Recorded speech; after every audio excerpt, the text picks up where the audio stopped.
it's on. I mean, the last thing you want is a confrontation nose-to-nose style. Out on the golf course. The golf course. There might be the odd cough in the backswing coming or something like that, you know. Just the Rip last the glove thing off. you need. So Say you're on the cut line, or say you might have been contending for the event. You don't want to have a push around on the 12th tee. Welcome to Talk Birdie to Me with former world number 16 Nick O'Hearn and Tour Pro Mark Allen, live from Titleist and FootJoy headquarters. And thanks to our great partners, Host Plus, the official retirement partner of Talk Birdie to Me. Driving a BMW is like hitting the perfect shot. Smooth, controlled and powerful. Titleist, the clear #1 ball in golf. FootJoy, the #1 shoe and glove in golf. Better, when the greats bet, they bet with Better. Ping will help you play your best. And the Golf Clearance Outlet, who beat everyone's prices. Now, here's Nick and Mark. Yep. G'day everybody, welcome to the program. This is a feedback Talk Birdie to Me. So over to you, Dan. All righty, got a bit to get through today. This first one comes from Naturalist. Now, this is on your comment last week, Nick, about not signing a player's card. Now, he said, I played that week. I wonder who he is. I played that week. Damn, it was hot and humid. I refused to sign the card of a player during the Korean Open in 2005. He took a drop after. An on-course rules official, said no relief. The head rules official later signed his card and said if he took the drop, it must have been okay, but it was not. The Korean Tour at that time was well known for players that bent or broke the rules quite regularly, and I found out that week that some rules officials had no dramas doing the same thing. wow. Okay. Yeah. I want to know who the naturalist is now. Yeah, the naturalist. I'm trying to think who, there was, I know, was it Peter Croker? Or no, had natural golf going there for a little bit. But true. Peter'd be 80 years old or 70 years old. He's still teaching. Hang on. Who's the famous golfer known for getting his gear off? The Shark. The Shark. You reckon? No, I don't think I'm not sure it's a Shark. No, I don't think it's the Shark. I don't think it is. I'm not sure it's a Shark, but the naturalist. Anyway, thank you. Yeah, but very interesting. We'd like you to reveal yourself, naturalist. I'd love to know who you are. Question for you, Nick, from Mauler. In saying that, Nick, this is about your not signing the card. When you saw that happen, shouldn't you alert the official when you first spot it? At the end of the round sounds far too late. It's a good question. That is a good question. I know why I would wait until the end, because it can be quite upsetting. It can be throughout and the ruins round. your game. Yeah. The last thing I want to do while I'm playing is have to worry about that. When it happened, I think the first time I saw it happen was might have been late on the front nine, and then we kept an eye on this guy afterwards, and it happened 2 or 3 more times, and Will was looking at me going, yeah, he's definitely doing it. I'm like, okay. So, it's what I'm seeing. So you put it to the side? Put it to the side and go, right, okay. And then I'm just obviously locked in on my game because I want to shoot my score. If I go to a rules official then it could be on for young and old, and I'd rather just do it after. And my thought was it'll all get solved. It's actually apparently not. It's a fabulous question. And the answer is a very selfish one, is that you've got to look after yourself first in professional golf and you deal with that sort of behaviour second. But it can be very upsetting because if you report it and that person gets wind that you've reported them, it's on.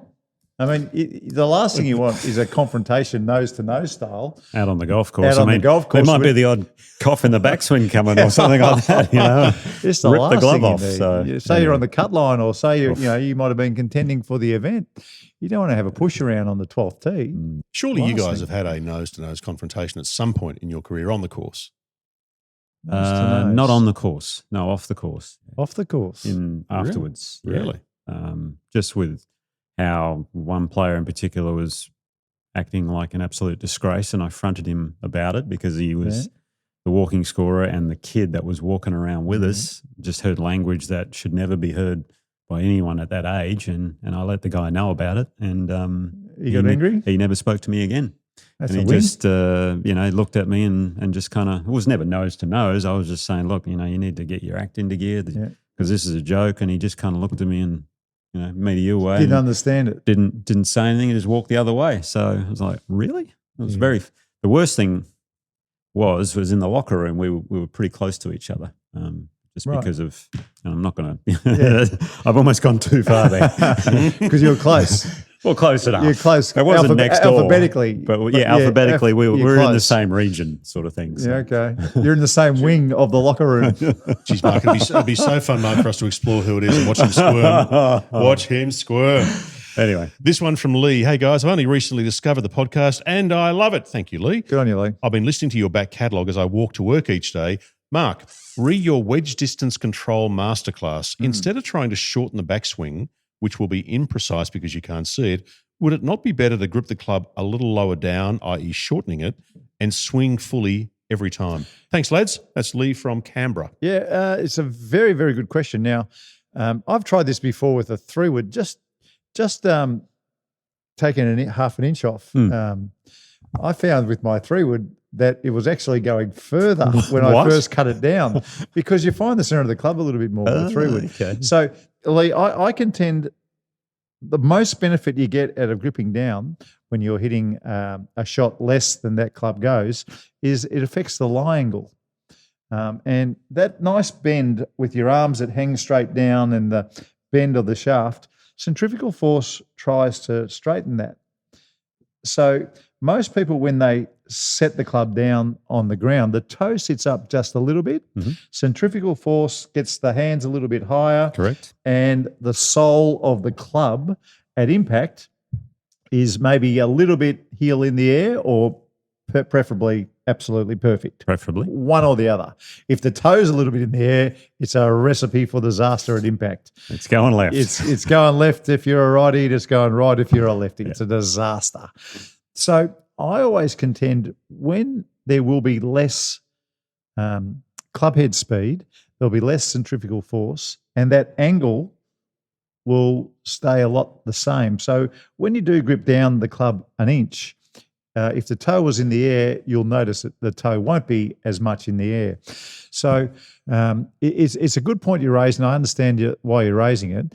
But feel is such a big part in golf. But I say that feeling how hard it's going at impact is difficult. Feeling how long your backswing is a little bit easier. Yeah.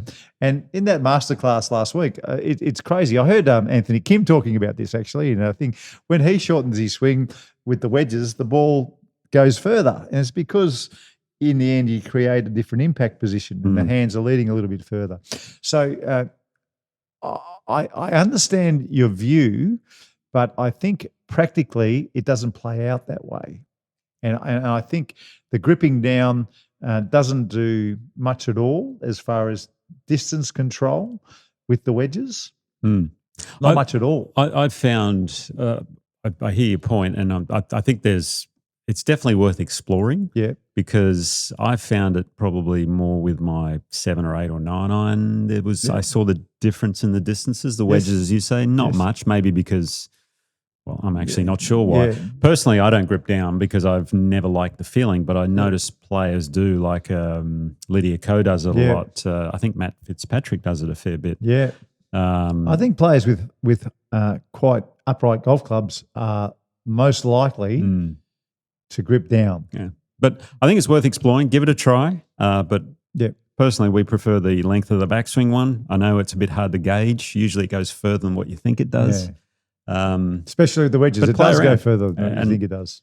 And it lends itself to this game. There's many ways to do it. And that practicing, if you go to a driving range that has TrackMan, and so many driving ranges do have that ball tracking ability, may not be TrackMan, it might be something else, but experiment with the wedges because, like I said, you make a full swing with a wedge and maybe it goes 115 metres. And then you try and shorten your backswing and you'll find most times the ball will still go 115 metres. And all of a sudden you'll start thinking to yourself, what the hell am I doing the long one for? I might as well just go back to there. But they're actually probably the same length. It's probably the same length. What you think you're doing and what you're really doing are two totally different things. But the shorter swing will feel safer than that big long swing. A good question from Lee. Now, remember a month ago we had a video that you guys watched of little Sophie. Oh, yes. That Travis, her dad, sent in. Yeah. We've got an update. Has she slowed her swing down, I hope? We've got an update. Yeah, okay. Cool. Ready for this? Okay. Hey, guys. I thought I would give you an update on Sophie. Birdie. The week after you gave her those things to work on, she went out and shot her best round ever Ooh. and came second in the women's Saturday competition for the first time. Wow. Thank you. Good on you. Hey. Oh, that's great.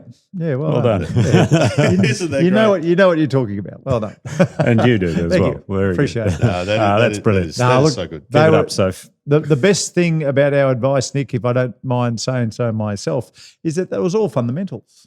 Yeah. Every bit was just the They were fundamental of very the simple game. fixes. It was really easy to fix. And if she's taken note, then if she is a talented player and she's very coachable, watch out for down the track. Indeed. That could be great. Okay, we'll go to the turn, and we've got a couple more bits of feedback to come up, including a question for you, Nick, about playing golf in Perth. Okay. Okay. Like All it. right. We'll see you on the 10th tee.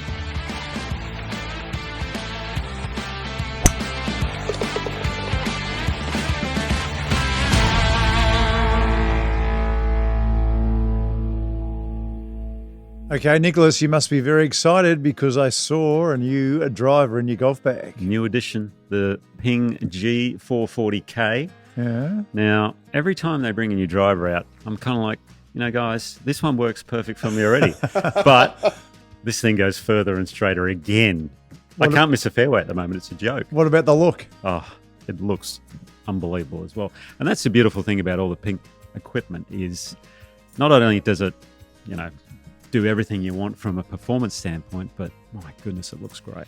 Well, I've never seen you happier. I can't wait to see you on the golf course. Hopefully you won't be hitting it past me. We need a rematch. See your local golf shop or professional, because Ping will help you play your best.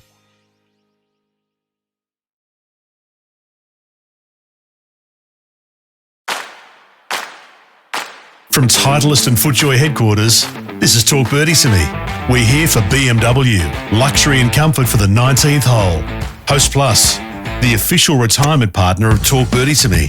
The golf clearance outlet, they beat everyone's prices. Ping will help you play your best. And better, ahead of the game. Now for Titleist, the number one ball in golf, and FootJoy, the number one shoe and glove in golf. Here's Nick and Mark.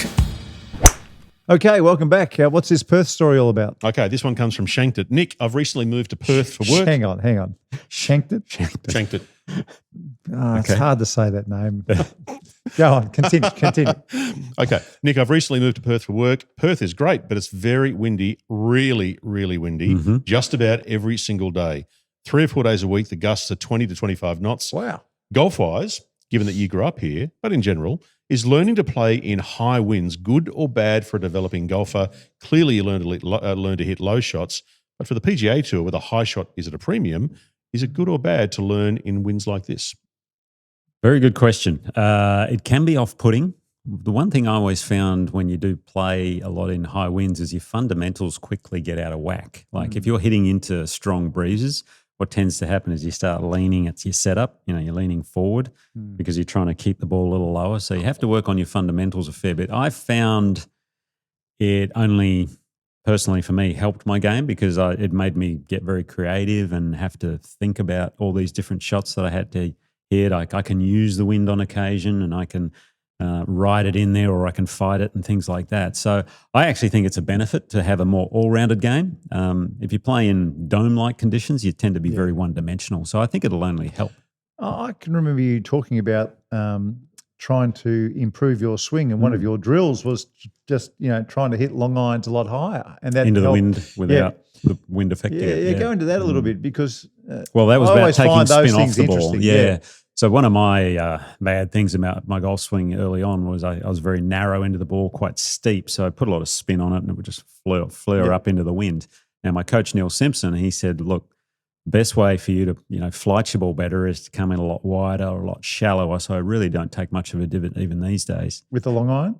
Well, with anything? anything really. Even my wedges, it's more of a bruising of the grass. Every now and then you got to get a bit steep, but coming into the ball shallow meant I had to have a lot more width, and that really meant my hips had to work more rotary rather than slide because my fault was sliding into the ball, so I'd get kind of stuck and steep coming into it.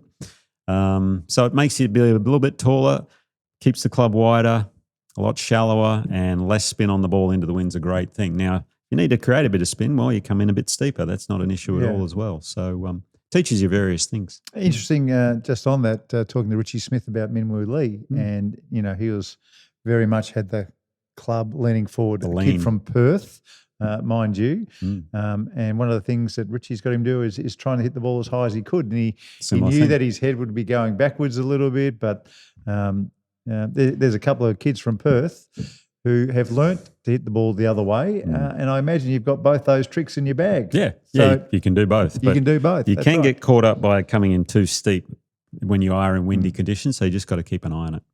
Okay, this one here from Peter.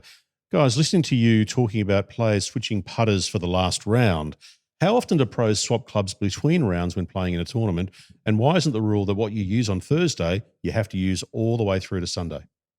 Oh, well, it's a different round of golf. So, yeah, I don't mind that. I think it's like in any sport. You can change equipment. Like in a tennis match, you could change rackets between, during the game. But there are rules during the round. Yeah, not many people do change between. Not many change, particularly putter on the last day. But it would happen if someone's, had 36 putts on Saturday or That's something. probably the one club that does get changed the most. Most people don't change drivers or anything. They might tweak it a little bit between rounds, not during, obviously. But the putter, if it's misbehaving, well, it's going to get a talking to and maybe put in the naughty corner for a while and bring something fresh, and you get new eyes. And remember when Scotty Scheffler went to the mallet, and did he do that mid-tournament where he changed, or did he just come out with it one time? I think he just came out. I think he was practicing with it mid-tournament and then came out the next week, and he hasn't looked back. Yeah. I noticed this week there was a post about Justin Rose, and he had just crept into the top 5 all-time money winners, by the way, when I'm talking about Justin Rose. That must be probably 70, 80 million or something. I don't know. It'd be a lot of money. It's huge. Those Jim Fury, Tiger must still be lead. Although Scotty Scheffler must be up there now. So there it is. We got it? Yeah, read it out. So Tiger was still leading, and Rory wasn't far behind him. Yeah, Tiger's 121 mil. Rory's 110. Gosh. Yeah. Scotty 103. Yeah. Mickelson 97. Justin is 76. DJ 76. Furyk 72. Yeah. Scotty is 71. Adam Scott. Adam Scott, that is. Sorry, Adam Scott. Still in the top 10. Good on you, Scotty. JT 71 and VJ Singh 71. Anyway, VJ Singh, yeah. The reason I'm saying that is that Justin Rose, a superstar of the game, and what he has done recently, he's desperate to win the Masters. I've already got money on him to win the Masters, by the way. This is why I noticed it. And this week he already has the mini driver in the golf bag. Now, the reasoning behind him putting the mini driver in the golf bag so early is to get used to this thing. And apparently at Augusta, the bottlenecks are all around 300. Now, if you're hitting at 300 these days, you're a short hitter on the tour, and the 3-wood doesn't quite get into the bottleneck.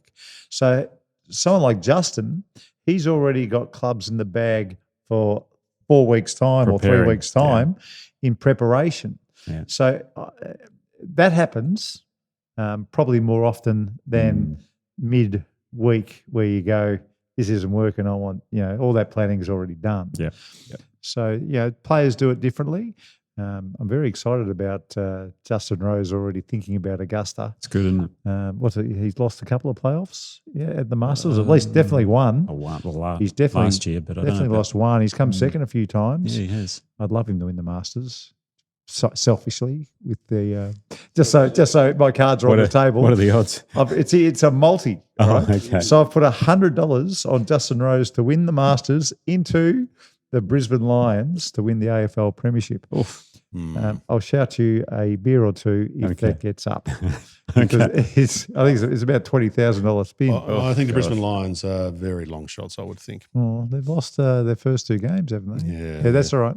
I've still got confidence. Okay, last bit of feedback here. This comes from Peter, and he's written about Radar. He said, Radar has really impressed me with his new approach to special comments. Yes. He is refreshing. Oh, yeah. Yeah, he always has been. And I love – one of the reasons I love it when Radar is on course is because the commentary is very different.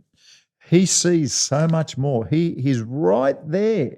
And when you've got someone who is so capable on course – it just adds to the commentary. Now, you and I, the latest commentary that we've done is in the box, and that's lovely. You can see the results and have a chat and get the stats. But to get the true window into professional golf, when you've got somebody on course who really knows this stuff, you and Porter, Radar, some of the guns on the US Dottie tour. Pepper was one of the best. It is another dimension. Unfortunately, we don't hear Dottie anymore with the world feed. being on, which is what radar's on, which is great. At least we get radar. Well, radar is great. It seemed as though we might have been getting two world feeds at the Players' Championship last week. At the Players' Championship, I'm certain I don't know what was going on. Round 1, round 2 and round 3, we had 2 lots of the world feed. Yeah. It was very strange going from one to the other. Was one channel just following the lead groups and another channel was Maybe that was it. I don't know. Yeah. But they were both world feeds. Well, both world feed standard is what I'll just leave it at that, folks. Okay. Now, speaking of radar, we had a message from wolfpacker Dom, who sent a photo of radar in from the TV, and he said, "What is going on with his hair?" That's unfair. Oh, that's a tough tilt. He was wearing a hat all week. That's a tough still shot, isn't it? I'll tell you one thing about But he wears the Kubra hat or something, doesn't he? Yeah, he does Style. usually. He is great company. Oh, yeah. Wayne He's good Riley. fun. There was a when all the Australians lived in Bagshot, yeah. there was a nightclub there called Pantails or Pantines or something. That's right. Pantails. Pantails. And that was kind of, when you got over there, everyone went to Pantails. But there was a moose's head at the front door of Pantails. And what Radar used to do, he would put a lit cigarette in the moose's mouth as he went in. So you knew when Radar was there. If you saw the cigarette in the moose's mouth, you were assured that Wayne Riley was in the building. Oh, very nice. All right, that's the feedback today, guys. Thank you for that. Good on you, Dan. All right, well done, Dan. Thanks, folks, and we'll catch you next time.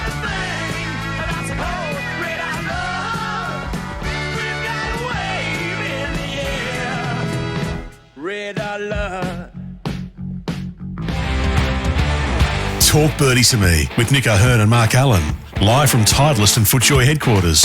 Titleist, the #1 ball in golf. FootJoy, the #1 shoe and glove in golf. The Golf Clearance Outlet, they beat everyone's prices. BMW, luxury and comfort for the 19th hole. Better, ahead of the game. Ping will help you play your best. And Host Plus, they can help you drive your retirement further. Now that's a plus. Issued by Host Plus Pty Limited. This is general advice. Consider the PDS and TMD on our website before deciding. Wherever you listen or watch, we'd love you to subscribe and share the pod with a friend. Talk Birdie to Me's executive producer is Dan Bradley at Kaizen Media. Sound design by Daryl Misson at loudzebra.com. And now from Titleist and FootJoy headquarters, that's been Talk Birdie to Me.